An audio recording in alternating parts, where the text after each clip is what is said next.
Hey everybody, welcome to the Great Big Story YouTube channel. I'm Jillian. I'm Dave. Welcome to the show.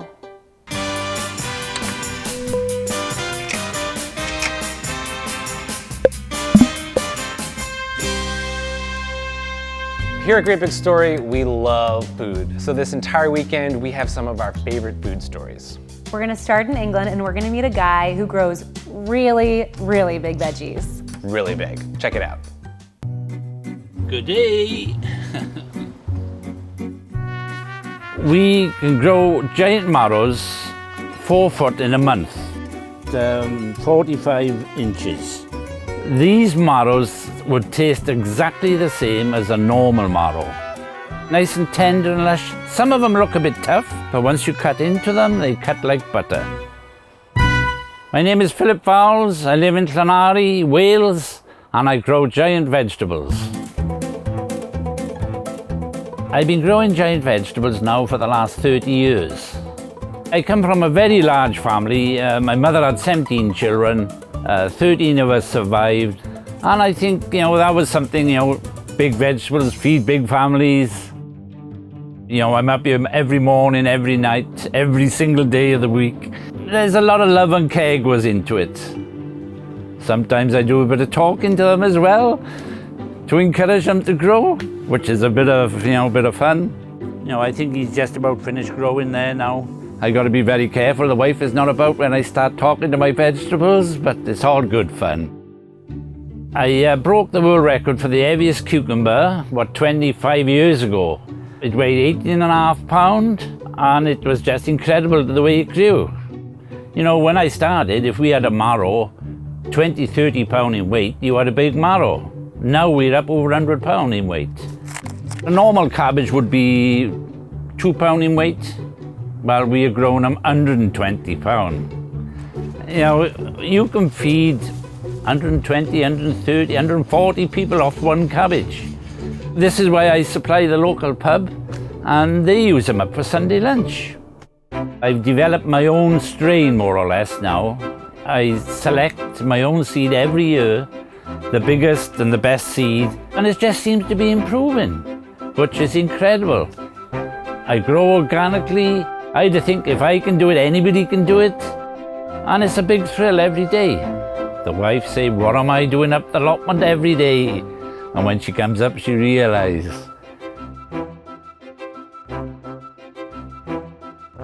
It isn't people who just have to eat, animals have to eat too. We're gonna head over to the Oakland Zoo and meet Stacy, who is the zoo chef there. Check it out.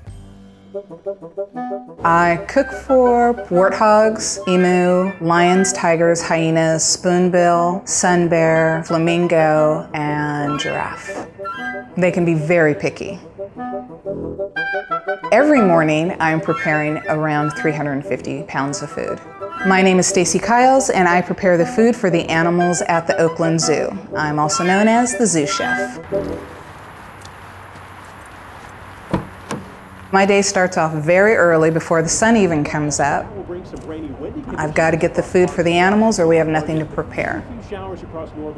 The calm before the storm of getting to the market. I need to get about a ton of food today, literally.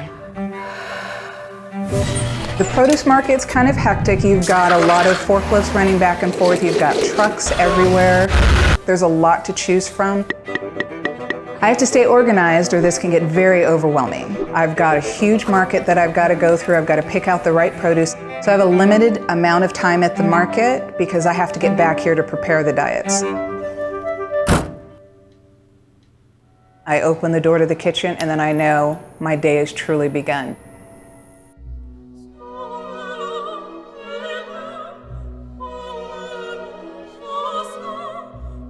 Sun bears, 48 grams apple. Coattamundi, 3 hard-boiled eggs, lions, 10 bones, and 20 ounces of grapes off the vine, 7 servings, 2 whole bananas, 60 grams of crickets, 1 drop of vitamin E, 44 grams of banana, of calcium, 2 root vegetables, 44 grams of 12 ounces of lake smelt. The zoo itself as a whole prepares about 1,000 diets a day. So that's anywhere from the elephants down to the leaf cutter ants and all the little reptiles and all the little frogs.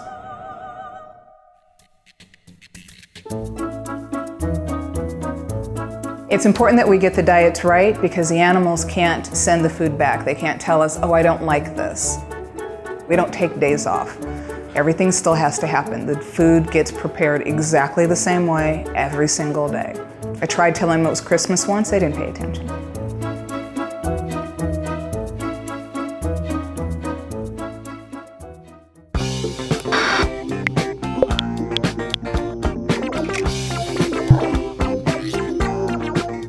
Do you like sushi?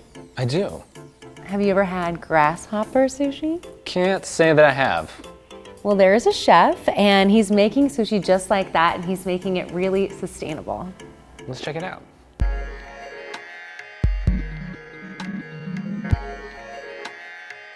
It makes perfect sense for us to be eating invasive species because invasive species are an endless resource for food.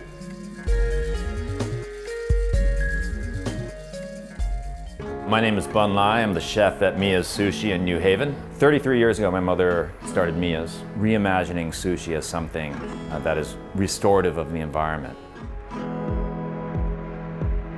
This is part of the regimen that happens every day in the morning, foraging. One of the things that we're really focused on is invasive species. What if we start focusing on ingredients that nobody else wants to eat, that are abundant and even destructive of the environment, and by pulling them out of the environment will help rebalance the habitat. This is wild lettuce, and we're gonna serve them with bug holes in them. It's like Swiss cheese. That means that they're healthy to eat and that they're pesticide, herbicide free. Here's a big one. You really can't hesitate. You have to be fully committed to catch him. Let's see if I am. Gotcha. They're a lot stronger than you think. He's really pushing off my hand. Yeah, we're set to go. Let's rock and roll.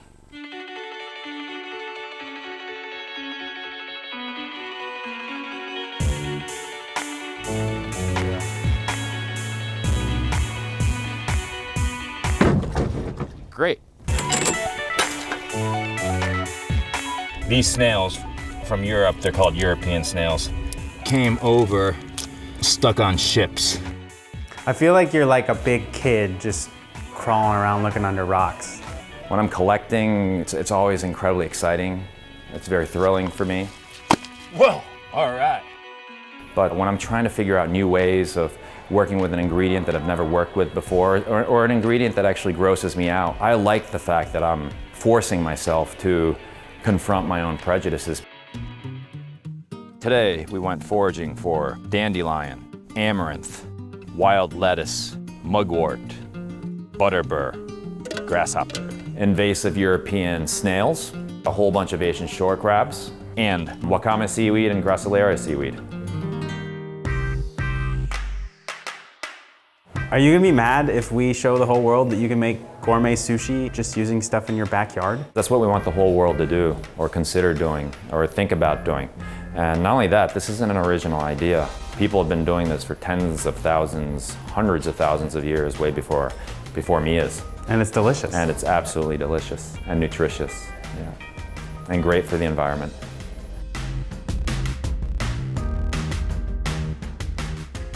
Our next story comes from the far-off land of Queens, New York, at a Hindu temple. And you might see a familiar face in this video. Watch out for it. On the surface, the Ganesha temple in Queens seems like just a place of worship for Hindus. Hi. But if you take the side entrance, down the hall with all the lights, follow the signs, down the stairs, follow more signs, down more stairs, you'll find the Temple Canteen, a restaurant serving food to rival anything you would find in India.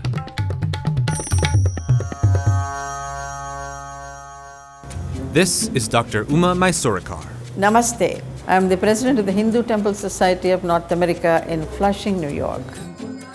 The temple came into existence in 1977. And as one of the first of its kind in North America, the temple has become a cultural hub for Hindus throughout the US. This is a place like home. People who come to the temple spend their whole day here. They have their worshipping services in the morning, and then very often we have cultural programs. But also, they come here to eat. They come to the temple to eat? Yes, they do come here to eat. Some of them come just only to eat, not even to come inside the temple. So, in addition to a place of worship, a community center, and a wedding venue, the Ganesha temple serves cuisine authentic to South India and is open to the public. And the food is pretty fantastic. Just ask the New York Times, or New York Magazine, or Anthony Bourdain. This is delicious. It's not easy to find our Indian food everywhere around the corners, so people come to find authentic Indian food. Okay, so if you don't know anything about South Indian food, here are some of the must-haves. There's vara, I always call that as salty donuts. idli, It is nothing but puffed rice. sambar, It is made of lentils, very healthy. and most notably, dosas. There are at least about 8 or 9 kinds of dosas. It consists of dough and there is a filling inside. We have about 10 authentic Indian cooks. In our Hinduism, we strongly believe without the offering of food to the deities, our prayer is incomplete. And that's how it really started. But I think when you go to a canteen or a restaurant, you want to enjoy your food. We want to make sure that whether it is a Hindu or a non-Hindu, should be able to enjoy the food. Who cares really whether it is an Indian restaurant or a non-Indian restaurant? You just want to go and eat food. So the next time you're hungry in Queens, try the temple.